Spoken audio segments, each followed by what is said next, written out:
수고하셨습니다. 하나님께서 영광을 받으신 줄로 믿습니다. 최근에 주일마다 계속해서 바울이 루스드라 성에서 전한 복음의 내용을 살펴보고 계십니다. 오늘 본문에 보면요, 사도 바울은 하나님께서 살아계신 증거 몇 가지를 루스드라 성 사람들에게 제시하고 있습니다. 우선은 일반 계시를 통해서 하나님께서 살아계시다고 가르치고 있습니다. 지난주부터 이 하나님의 계시에 대해서 생각을 해보고 계십니다. 신학적으로 일반 계시 하면 세 가지 종류의 일반 계시가 있다고 말씀드렸죠. 첫 번째는 자연을 통한 일반 계시였죠. 두 번째는 뭐였습니까? 인간을 통한 일반 계시. 자, 이 내용은 지난주에 걸쳐서 하셨고요. 이제 하나님께서는 세 번째로 역사를 통해서 자신을 증거하십니다. 자, 따라서 하실까요? 자연을 통한 일반 계시, 인간을 통한 일반 계시, 역사를 통한 일반 계시. 여러분, 하나님께서는요, 틀림없이 역사를 통해서 자신을 증거하십니다. 오늘 본문 16절, 17절 전반부를 좀 보시죠. 사도행전 14장, 자, 16절, 17절 전반부까지 같이 다 함께 읽어보시겠습니다. 하나님이 지나간 세대에는 모든 민족으로 자기들의 길들을 가게 방임하셨으나 그러나 되셨습니다. 다시 한번 보세요. 하나님이 지나간 세대에는 모든 민족으로 자기들의 길들을 가게 뭐 하셨다고요? 방임하셨어요. 그냥 놔두셨어요. 자기들의 길들을 가게요. 그러나 자기를 뭐하지 아니하신 것이 아니라고요? 증언하지 아니하신 것이 아니에요. 이중부전이니까요. 강한 긍정 아닙니까? 하나님께서 모든 민족의 역사를 통해서 자기를 드러내셨다는 거예요. 사도행전 17장 26절에도 보면 사도 바울이 이렇게 이야기하고 있습니다. 하나님은 인류의 모든 족속을 한 혈통으로 만드사 온 땅에 살게 하시고 그들의 연대를 정하시며 거주의 경계를 한정하셨으니 그 다음 이렇게 계속합니다. 이는 사람으로, 따라서 하시죠. 이는 사람으로 혹 하나님을 더듬어 찾아 발견하게 하려 하심이로다.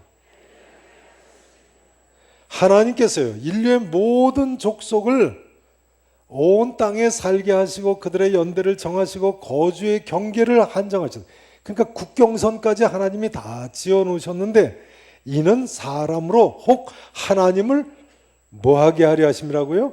더듬어 찾아 발견하게 하려 하심이라. 그러니까 하나님이 인류의 역사의 주관자시라는 이야기이시고 동시에 또한 우리가 이 역사를 통해서도 하나님 살아계심을 발견할 수 있고 발견해야 한다는 말씀 아니겠습니까? 우리는 역사를 알면 알수록 하나님 살아계심을 인정할 수밖에 없습니다. 여러분, 세계의 모든 나라의 흥망성쇠는 하나님의 주권하에 있습니다. 하나님 모든 나라를 통치하시는 주권자이십니다. 믿으십니까?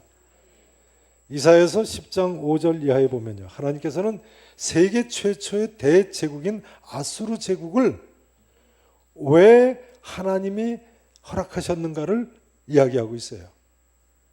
그 기절은 전에 찾아보시면서 제가 자세히 설명을 드렸으니까 다시 또 찾아보지 않겠습니다.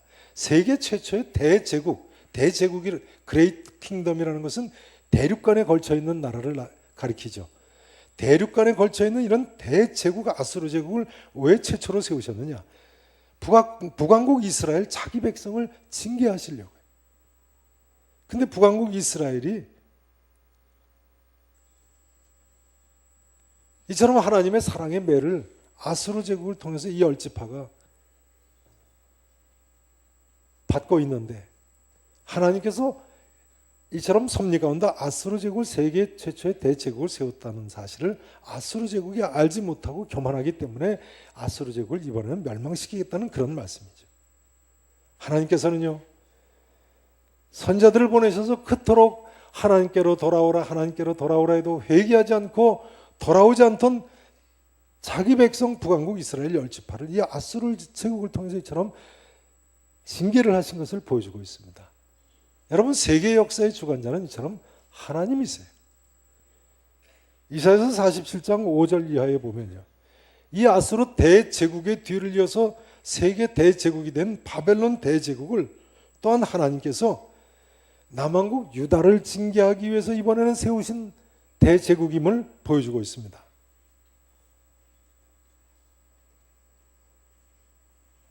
바벨론 대제국이 이처럼 하나님께서 남왕국 유다를 징계하기 위해서 사랑의 채찍으로 든 매라는 사실을 알지 못하고 스스로 교만해서 멸망시키겠다고 말씀을 하세요. 그런데요, 이사야서 47장 9절에 보면요, 하나님께서 이 바벨론 대제국을 어떻게 멸망시키겠다고 예언을 하십니까? 자, 그 구절 한번 보시죠. 이사야서 47장, 구약성경 1025페이지입니다. 이사야서 47장입니다.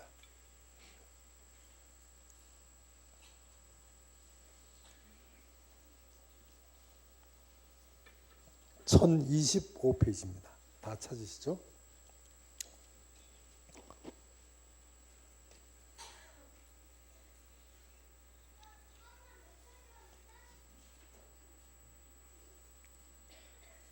(47장) 5절부터, 자, 5절 보세요. 딸 갈대아여 잠잠히 앉으라. 이 갈대아는 바벨론 제국을 나타냅니다. 그 아래 그 위에 1절에도 보시면 처녀딸 바벨론이여 이렇게 하고 있죠. 갈대아 지역에 바벨론 나라가 세워졌으니까요. 잠잠히 앉으라. 흑암으로 들어가라. 멸망시키실 것을 예언하는 거예요. 내가 다시는 여러 왕국의 뭐라 일컬음을 받지 못하리라고요? 여주인이라. 딸이라고 이야기하니까 여주인으로 이야기합니다. 여러 나라를 정복하는 주인이라고 불리우던 바벨론이 다시는 이제 대제국이 되지 못하고 멸망한다는 거예요. 보세요. 왜요? 전에 나 여호와가요, 내 백성에게 뭐하여요? 노하여서 내 기업을 욕되게 하여 그들을 내 손에 넘겨주었거늘 남왕국 유다 두 지파 반을 바벨론 제국의 손에 넘겨주신 것을 가리킵니다. 징계로 넘겨주셨어요. 그런데요, 내가 그들을 어떻게 여기지 아니했다고요? 긍휼히 여기지 아니하고 늙은이에게 내 멍에를 심히 무겁게 메우며 말하기를 내가 영영이 여주인이 되리라 하고, 그러니까 자기가 주인이 되겠다고 한다는 거예요. 사실은 하나님이 주인이 되셔서 붙이셨을 뿐인데요, 여주인이 되리라 교만하고 이 일을 내 마음에 두지도 아니하며, 하나님이 이렇게 세우셨다는 것을 마음에 두지 않는다는 거예요. 그들의 종말도 생각하지 아니하였도다. 그러므로 사치하고 평안히 지내며, 바벨론이 이렇게 호화로운 대제국이 된 거죠. 평안히 지내며 마음에 이르기를 나뿐이라, 아주 교만하죠. 나 외에 다른 이가 없도다. 하나님을 인정하지 않는 모습이에요. 그다음 보세요. 나는 과부로 지내지도 아니하며 자녀를 잃어버리는 일도 모르리라. 전쟁하면 승리만 한다는 거예요. 보세요. 하는 자여 너는 이제 들을지어다. 그 다음 보세요. 어떻게 자녀를 잃으며 과부가 되는 이 두 가지 일이 내게 임할 것이라고요? 한날에 갑자기, 따라서 하시죠. 한날에 갑자기. 바벨론 제국이 어떻게 멸망한다고 말씀하세요? 한날에, 어느 한날에 갑자기 멸망할 것이라고 말씀하셨어요. 이 바벨론 대제국이 어떻게 멸망했을까요? 한날에 갑자기 여기 멸망했겠지요. 그러니까 여기 이렇게 기록되어 있겠죠. 한날에 갑자기 멸망했어요. 세계사적인 사건입니다. 성경 어디에 나옵니까? 다니엘서 5장 30절에 나옵니다. 자, 다니엘서 5장 30절 한번 보시죠. 다니엘서 5장 30절. 구약성경 1242페이지입니다.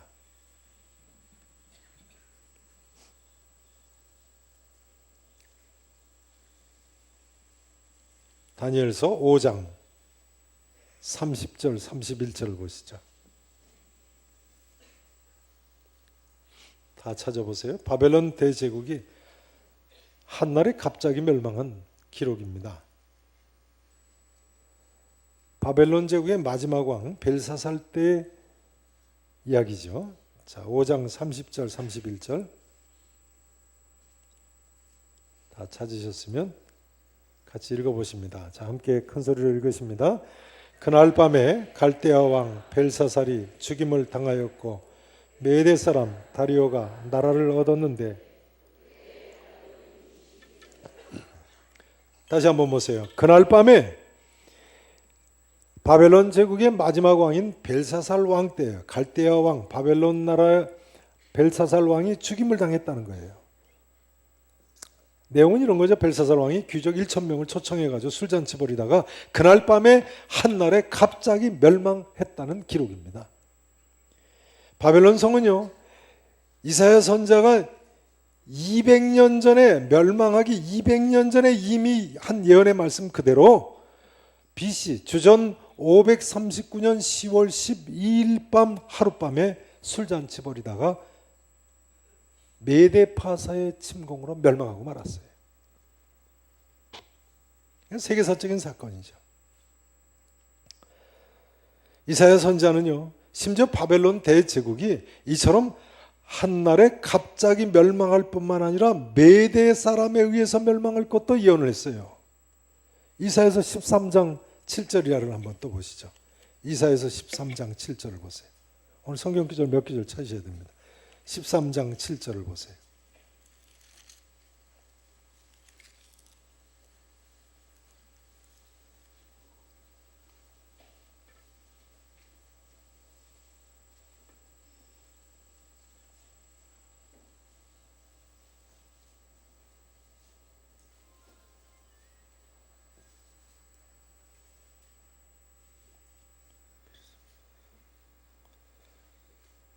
(13장) 17절 보세요.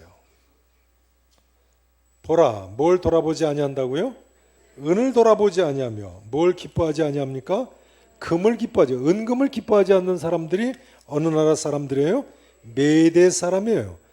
실제로 이 메데파사 사람들은요, 은금을 별로 그렇게 쌓는데 남에게 빼앗고 그러는데 집착하지 않은 것으로 알려지고 있어요. 세계 대제국 메데파사 페르시아 제국의 수도인 페르세폴리스를 세울 때도 그 정복 국가 사람들을 일을 시키고는 전부 그 삭슬 준 것으로 나와 있어요.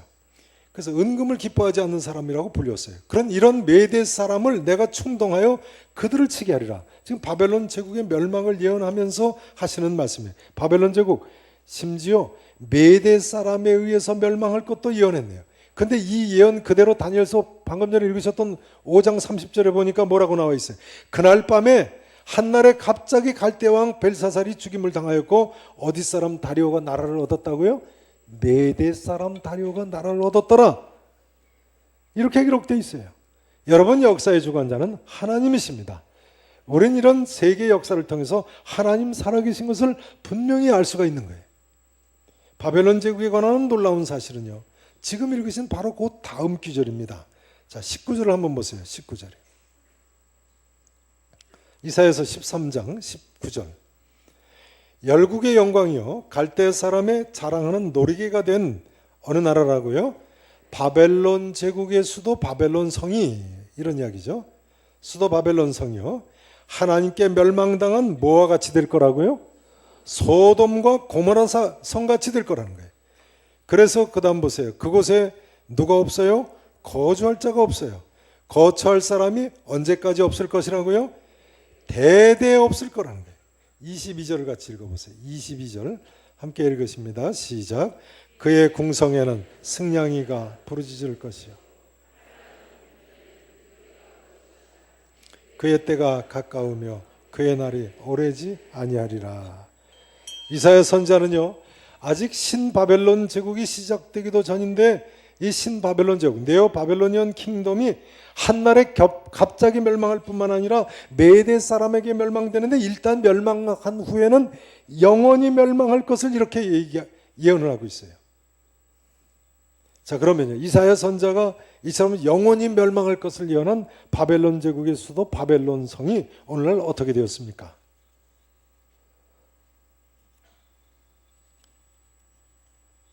바벨론 제국의 수도 바벨론 성은요, 이 이후에 바사 제국에 의해서, 메데파사에 의해서 이처럼 멸망당하고, 그 다음 헬라 대제국에 의해서 멸망한 이후에 오늘날까지 거주하는 자가 없습니다. 오늘날까지. 이사야 선지자가 그곳에 거주하는 자가 없고 거처할 사람이 대대에 없을 것이라고 하더니 그 화려한 궁성에는 승냥이가 부르짖을 것이고 화려하던 궁전에 들깨가 울 것이라고 했는데요.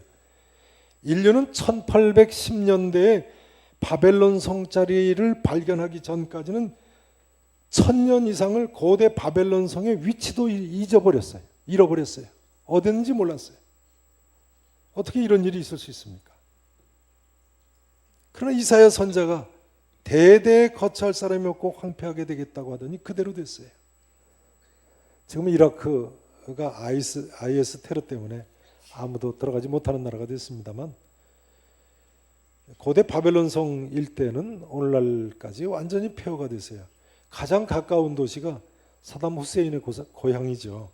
후세인이 숨어있다 잡혔던 그 티그리티라는 도시인데요. 바벨론에서 가까운 이 티그리티가 50km나 떨어져 있다.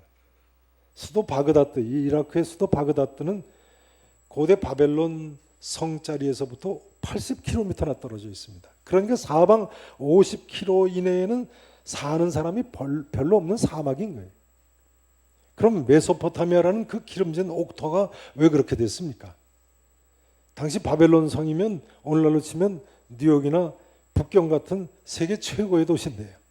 어떻게 그렇게 황폐해질 수가 있습니까?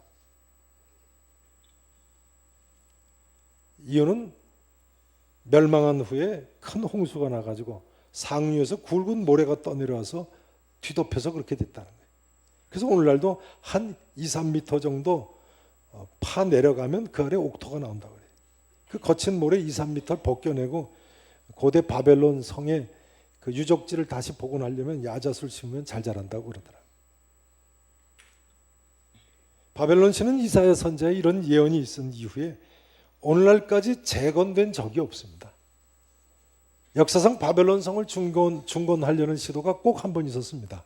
유명한 헬라 제국의 알렉산더 대왕이 세계 대제국을 세우고 그 수도를 바로 이 바벨론 시에다 성에다 세우려고 했죠.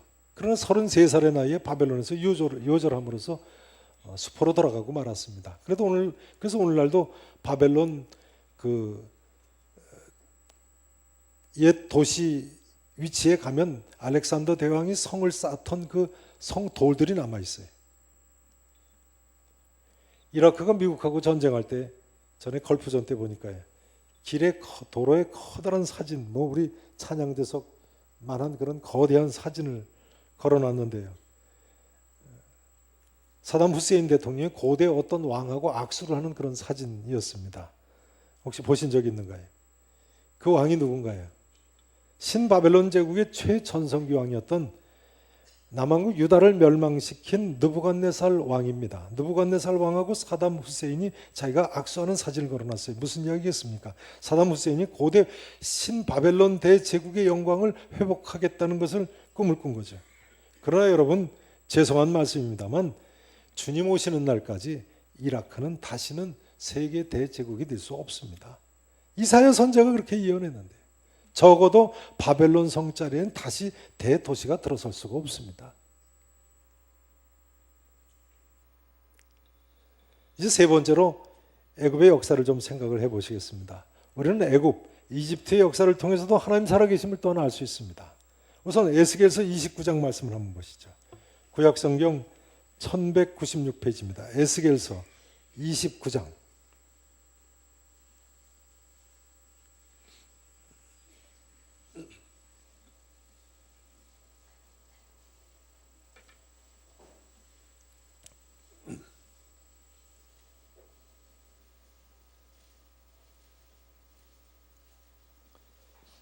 에스겔서 29장 12절부터 보시겠습니다.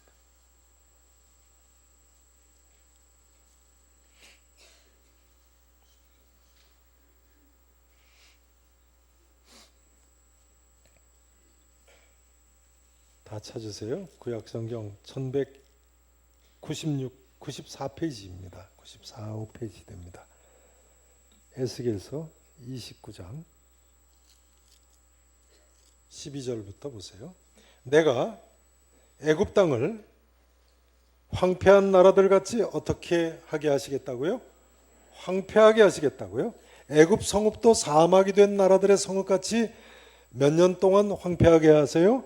40년 동안 사막으로 만들어 버리시겠다는 거예요. 그다음 보세요. 애굽 사람들은 각국 가운데로 흩으며 이제 바벨론의 침공으로 이렇게 다 황폐하게 될 걸 말씀하고 계신 거예요. 여러 민족 가운데로 해치리라. 그런데요, 주 여호와께서 이같이 말씀하셨느니라. 40년 끝에 40년이 끝나면요, 내가 만민 중에 흩은 애굽 사람들을 다시 어떻게 하신다고요? 모안에서 애굽에 사로잡힌 자들을 돌이켜 바드로스 땅 곧 그 고국 땅으로 돌아가게 할 것이라. 다시 40년 만에 귀환하게 하실 것을 예언하세요. 남한국 유다는 멸망한 지 70년 만에 바벨론 포로에서 돌아오죠. 애굽은 몇 년 만에 바벨론 포로에서 돌아와요? 40년 만에 다시 회복시키실 것을 예언하셨어요. 실제로 40년 만에 회복됐으니까 이것이 성경 말씀에 이렇게 올랐겠죠. 그다음 보세요. 그들이 거기서, 그런데 돌아온 후에는 거기서 어떤 나라가 된다고요? 돌아온 후에는 어떤 나라가 돼요? 미약한 나라가 되되, 나라 가운데서 어떻게 미약한 나라가 돼요? 지극히 미약한 나라가 돼요. 다시는 나라들 위해 스스로 뭐 하지 못할 거라고요? 높이지 못해요. 내가 그들을 감하여 다시는 나라들을 다스리지 못하게 할 것임이니라. 여러분, 오늘날까지 애굽, 이집트가 어떻게 됐어요? 하나님께서 에스겔 선지자를 통해서 바벨론 포로에서 40년 만에 돌아온 후에는 아주 지극히 미약한 나라가 될 것이다. 그래서 다시는 나라들 위에 스스로 높이지 못하겠다고 하시더니 그렇게 됐어요. 오늘날까지도요, 성지 순례를 가보면 이스라엘은 어느 나라보다 잘 삽니다. 그러나 이집트는 후진국이에요. 국경선만 건너가면. 애굽의 수도 카이로에 가보면요, 수도인데도 그 시내 개울에 웬 쓰레기가 그렇게 많은지요. 제가 그 쓰레기를 보면서 그런 생각이 들었어요. 저거 공공근로 시키면 다 해결될 텐데 왜 안 시키냐. 좋지 않겠어요? 가난한 사람들 임금도 주고 쓰레기도 줍고. 근데 그 생각을 하다 생각해 보니까 우리나라도 예전에 서울 개울들이 그랬더라고요. 그렇지 않습니까? 뭐 청계천이고 뭐고 다 쓰레기 얼마나 많았어요. 아직 후진국이라는 이야기죠. 누가 그러는데 카이로 호텔에 쥐가 나왔다니까 모르겠습니다. 호텔에 쥐가 나왔다니까. 그러나 과거의 이집트가 그런 나라입니까? 세계 7대 불가사의 중에 첫 번째로 꼽히는 피라미드를 세우던 대제국인데요. 근데 바벨론 제국의 포로로 끌려갔다 40년 후 귀환한 후에는 에스겔 선지자의 이 예언의 말씀 그대로 오늘날까지 약속이에요. 전 세계를 호령하던 이집트가요, 다시는 나라들 위해 스스로 높이지 못하리라 하시더니 오늘날까지 어떤 나라도 호령하지 못하고 지나고 있어요. 에스겔서 30장 13절에 보면요, 우리의 눈을 의심케 하는 이런 예언까지 있습니다. 한번 보시죠. 30장 13절, 바로 그 다음 장입니다. 에스겔 30장 13절. 자, 같이 한 목소리로 다 같이 크게 한번 읽어보시겠습니다. 주 여호와께서 이같이 말씀하셨느니라. 내가 그 우상들을 없애며 신상들을 높 가운데서 부수며.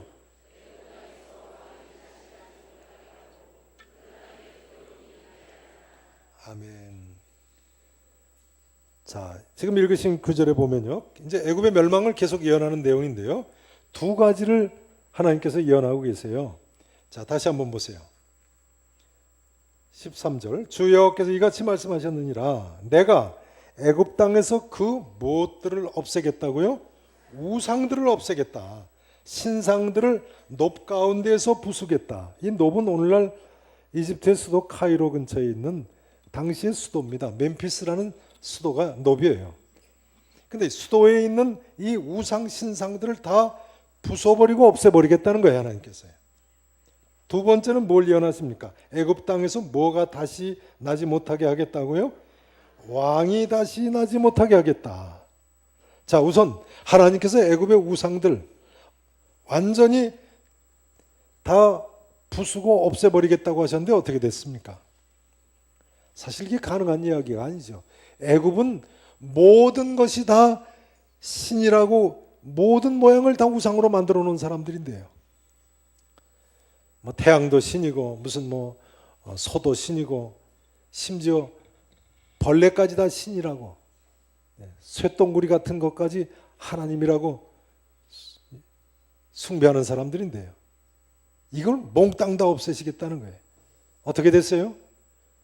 몽땅 다 없어졌어요.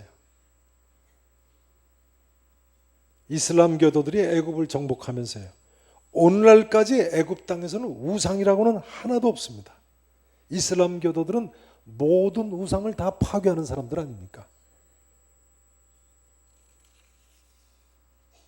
요즘도 IS가 정복하는 데마다 다 우상 다 잘라버리고 팔아버리고 하지 않습니까? 이슬람 교도들은요, 애굽 땅을 쳐들어오면서 애굽 땅 전체에 있는 스핑크스의 목을 몽땅 다 잘라버렸다는 거예요. 참 신기하죠. 아무튼 애굽 땅에는요, 주님 오실 때까지 절대로 우상이 없을 겁니다. 그 우상이 넘치던 나라에 말이죠. 하나님 말씀 참 무섭습니다. 다음 에스겔 선자는 애굽 땅에서 왕이 다시 나지 못하겠다고 하셨는데요, 여러분 아세요? 이 예언의 말씀대로요, 이집트 땅에서는 오늘날까지 왕이 나오질 못하고 있습니다. 참 이것도 놀랍죠. 본래 애굽의 왕들이 얼마나 대단한 왕들입니까? 피라밋을 세우고 세계를 호령하던 애굽의 왕들인데요, 스스로를 태양신의 아들이라고 부르던 왕들인데, 그러나 바벨론 포로 후에는 이 에스겔 선자의 예언의 말씀대로 애굽 사람 왕이 나오질 못했어요. 40년 만에 귀환하고 바사 페르시아 대제국의 지배를 받죠. 그러니까 그때는 페르시아 사람이 왕 노릇한 거예요.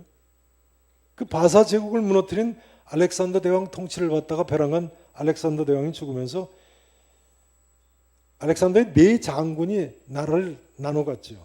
그때 애굽은 톨레미 장군이라는 장군이 애굽 땅을 받아서 애굽 왕이 됐습니다. 그 톨레미 왕조가 시작되죠. 그러니까 이 톨레미 장군은 그리스 남자니까요, 백인입니다.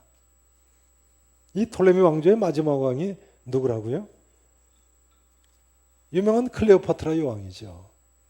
영화 클레오파트라 같은 데 보면 클레오파트라 여왕을 흑인 비슷하게 분장을 시킵니다만, 클레오파트라 여왕은 사실은 그리스 혈통이니까요, 백인 여자입니다.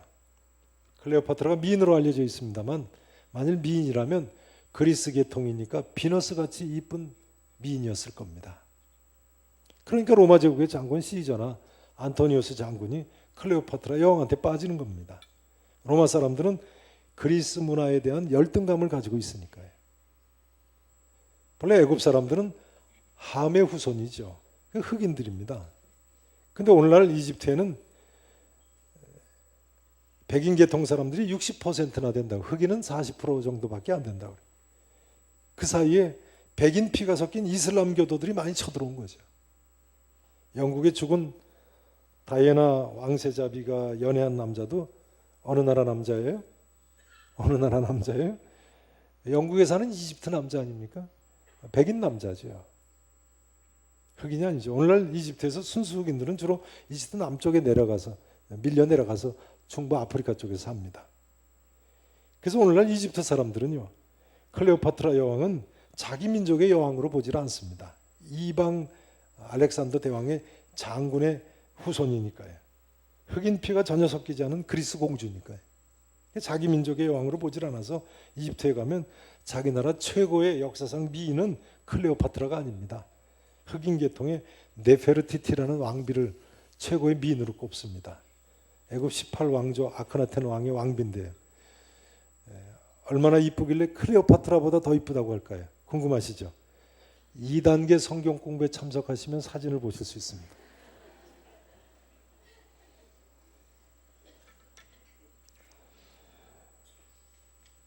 근데 놀라운 사실은요, 클레오파트라 여왕 이후에는 애굽 사람 왕이고 헬라 사람 왕이고 간에 아예 왕이 없어졌다는 거예요.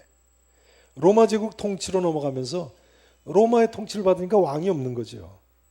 후에 터키족이 쳐들어오고 아랍족이 쳐들어오고 이슬람교도들 쳐들어오면서 수니파 칼리프가 통치를 합니다. 칼리프는 왕이 아니고 세속 권력을 가진 종교 지도자죠. 게다가 이방민족이죠. 아무튼 이집트에는 에스겔 선자를 통해서 애굽에서 왕이 다시 나지 못하게 하겠다 하시더니 오늘날까지 왕이 없어요. 저는 장담할 수 있어요. 예수님 다시 오시는 날까지 이집트에는 왕이 없을 겁니다. 틀림없겠죠. 하나님께서 여러분 망한다 하면 망하고 흥한다 하면 흥하고 미약한 나라가 된다 하면 미약한 나라가 되고 지극히 미약한 나라가 된다고 하면 지극히 미약한 나라가 되는 거예요. 여러분 성경에 나오는 그 강하던 아말렉이나 모압이나 에돔, 암몬, 블레셋 전부 다 어디 갔습니까? 성경의 예언대로 다 멸망하고 말았어요. 정반대로 당시에는 도저히 다른 나라는 다 역사가 유지돼도 역사상 흔적도 없이 사라질 것 같던 이스라엘 후손들, 하늘의 별과 같이 바닷가에 모래와 같이 많게 하겠다고 번성하게 하겠다고 하시더니 오늘날 어떻게 됐습니까? 그대로 번성하고 있지 않습니까? 이스라엘 이외의 나라들은요 오늘날 이름자만 남았어요. 블레셋, 오늘날 팔레스타인이라고 이름은 남았습니다만 오늘날 팔레스타인 사람들이 고대 블레셋 사람들하고는 혈통적인 연관성이 없습니다. 요르단의 수도 암만은 고대 암몬 족속의 수도 암만에서 이름은 가져왔습니다만 오늘도 요르단 사람들은 자기들이 고대 암몬 족속들하고는 혈통적인 연관이 없다고 합니다. 그럼 고대 그 팔레스타인 사람들이나 요르단 사람들, 오늘날 그 팔레스타인 사람들이나 요르단 사람들은 어디서 온 사람들입니까? 아랍족들이 들어와서 살게 된 거예요. 바벨론 대제국이 쳐들어올 때 이미 다 1차 멸망했고 이슬람 교도들이 정복할 때 그 땅에 살던 족속들은 다 없어진 거예요. 여러분 우리는 성경이 증언하고 있는 대로 역사를 통해서 하나님 살아계신 것을 분명히 인정하지 않을 수가 없습니다. 하나님 살아계심을 믿으시기를 진심으로 축원합니다. 자, 이제 이 역사를 통한 하나님의 일반 계시는 다음 주에 후편을 또 하셔야 됩니다. 네, 기도하시겠습니다.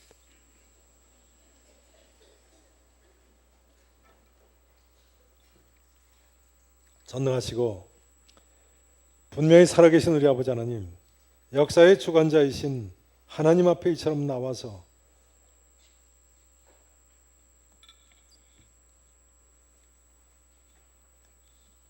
경배를 드릴 수 있게 해주심을 감사합니다. 이제는 하나님 원하시는 대로 살기를 원하오니 하나님 저희들을 긍휼히 여겨주시옵시고 하나님을 하나님으로 인정하고 하나님 뜻대로 살 수 있는 우리와 우리의 자녀들이 되게 해 주시옵소서. 감사하고 살아계신 예수 그리스도 이름으로 간절히 기도합나이다. 아멘.